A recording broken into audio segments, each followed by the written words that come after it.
Hello everyone. In this video I'm going to show you how we can create and report on different sets of quantities within Trimble Quest. Now in the previous video I showed you how you can create reporting views using columns and create report groupings using attributes. But all of the reports that we created were based on one quantity set, which was the total bid quantity for this project estimate. However, Trimble Quest allows you to create any set of quantities that you would like to report on. So this can be something like a remeasured quantity, it could be an alternative design quantity, it can be progress quantities, or it can be forecast quantities. Now to do this, we use the measurements tab in the action tab in the bid module. And when we open this up, you'll see there are two elements, namely timelines at the bottom. Now timelines are simply groups of quantities, right? So you could have a timeline for your monthly progress quantities, or you could have a forecast timeline, etc. But within a timeline, if I go to measurements, I can select the timeline that I want to create a quantity in, and then I can create as many quantities as I would like. So let's say for this example, on this bid, we did a remeasure, and I want to be able to report on that remeasured quantity. So to do this, I simply click on plus measurement to create a new measurement quantity. I can open that up and I can define it. So let's just call this remeasured. I can give it a longer description, add any comments, set the date of measure, and I can also set whether I want to be able to display this as a percentage of another quantity, but we'll go into more detail on that when we look at progress quantities. Now I can simply say done, and now if we want to report on this quantity, we just have to switch on its columns. So if I go to columns and I go to measurement columns, I can now within that bid timeline select my remeasured quantity, and I can say I want to display the quantity and I want to display the selling amount, for example. So at the moment you'll see they're all zero because even though we've created the set of quantities, we haven't actually populated any of these quantities. Now, if we had this from a quantity takeoff tool, we could update it from Excel file, but in this case, I'm just going to switch on table edit and fill in a few example quantities. So let's say these are 2,800 and here it's a little bit less, and this is 700, for example. So just to give us a couple of quantities to work with. But now you can see that we have displayed here our original bid quantity with our original cost, but now we also have the remeasured quantity with the cost implication of that new quantity. But now let's say, for example, I want to be able to see the difference between these two quantities. And to do that, we can go back to measurements and we can create a calculated quantity.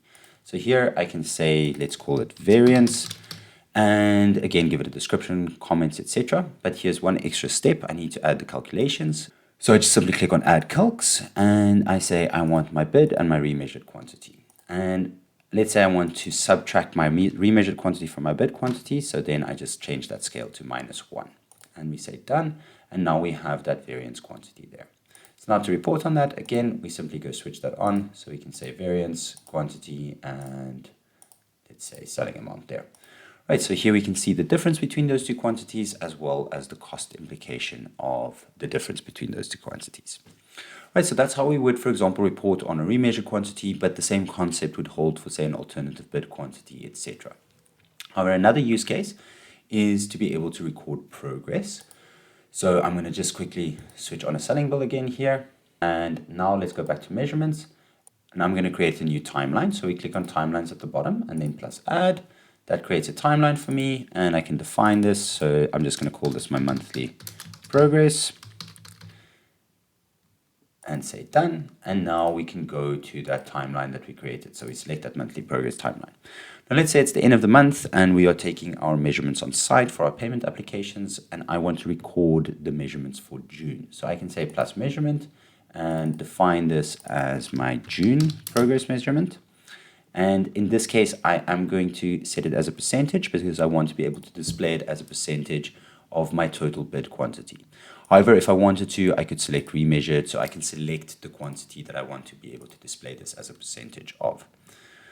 Right, so we just say done there. And now if I want to report on it, again, we just go to columns and we select the appropriate timeline. So I select my monthly progress timeline and I select June, and I want to display the percentage as well. And I want to display the selling amount. Right, so here we have now a kind of a progress report.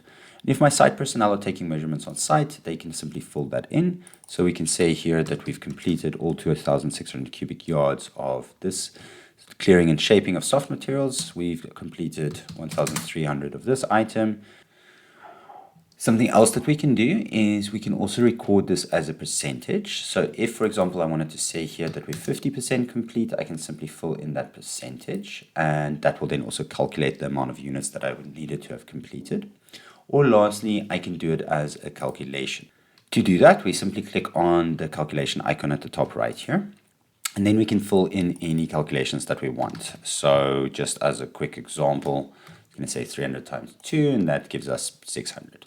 Another useful function here is that we can add any attachments that we want to the quantity. So if we wanted to upload a photo or any kind of ground report, etc., we can simply click on attachments, click on upload file, and that will store that file for us with this quantity. Right, so once we've done this, we have our June progress quantities, right? So now we can see exactly, given the amount of work that we've completed, this is how much we can claim. And also we can report on this on different levels. So for example, if we wanted to see what the implication is on our budget to date, we could, for example, report on it on a cost type or resource type level, simply run a report here and say, right, I want to see my monthly progress timeline, and I want to see my net amount and my selling amount for June. So we can see, given the amount of work that we've completed in June, this is how much we should have spent on labor, this is how much we should have spent on fuel, etc. So we can use this as a budget to date that we can control what our actual costs are against. Also, if you are using Viewpoint Vista, you can share these progress quantities directly to Viewpoint Vista, so you can upload them so that you can also do your costing on that side using the progress that you've recorded on this side.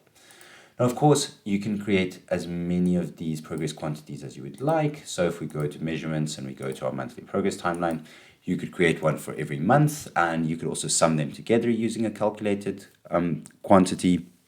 So this also means if you wanted to track your progress on a daily basis or a weekly basis, you can do so because there is no limit to the amount of progress quantities that you can create. Right, so that's how we would create progress quantities. But now the last use case is to create forecast quantities. So I'll just show you a quick example. We've got a report here of an example forecast quantity. So the idea is, just as you can create progress quantities, you can also create forecast quantities. So you can forecast how much work you think you would be completing at which point in the project and then report on that. Now you can do this manually, but there are two other ways in which you can do that in the system. One is by integrating this with scheduling software like MS Project or Primavera P6. The system allows you to export your bid directly to a project or P6 file, then do your schedule there, and then once you've done that, you can import it, and based on that schedule, we will take your bid quantity and spread it across time in a report like this so that you can use that to create your forecast reports. Another way is that you can create it mathematically in the system. So if we click on measurements here, we go to timelines, and we click on plus generate. That allows us to generate a timeline. So I'm just going to say EX, and let's just call this example forecast. And here we can simply say when our project is starting. So let's say this is starting at the end of the month and it's running till the end of the year. And then we can say, right, do we want our measurements to be on a monthly basis or a weekly basis? And lastly, we can say whether we want to populate them. So here we can say which measurement quantity we want to spread across time. So in this case, it's going to be our bid quantity, but it could be our remeasured quantity, etc. We can also say, do we want to use an S-curve calculation? Do we want to create a linear forecast, etc.? And lastly, we could also break this down by bid attributes. So if we've created a bid attribute, so let's say, for example, a work breakdown structure or specific trades, we can create a time sequence using those groups of bid items. So if I say next here, and I'm going to just use trade as an example, we could say, for example, that we're starting with our sub base on this date and ending on this date, and starting with the drains on this date and ending on that date, thereby creating a time sequence for us to do that forecast quantities on. So once we click on done, the system is then going to generate a timeline for us, and that timeline is going to contain these quantities. So that then automatically creates a report for you like this.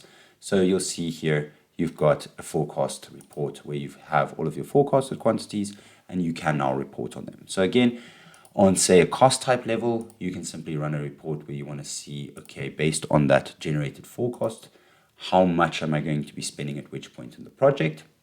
You can also do this on a resource level. So if you wanted to see how much of each resource you're going to need at which point in the project, you can see a report like this where you can see, right, I'm going to need X amount of diesel at this point in the project.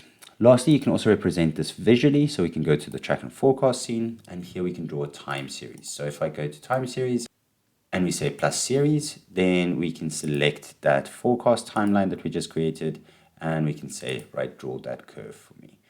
Now, of course, we can create another one a month later and do that on the income, and that will give us our cash flow curve. We can do this on the individual resources for histograms, etc. Right, but that is how we can use all of these different quantities to do things like report on progress, do forecasts, and have the ability to compare different quantities within the same bid with each other. As you can imagine, this is an incredibly powerful reporting tool because it really allows you the freedom to push any quantity set through your project estimate cost model and report on that in any format that you require. Right, that's all for today. Thank you very much.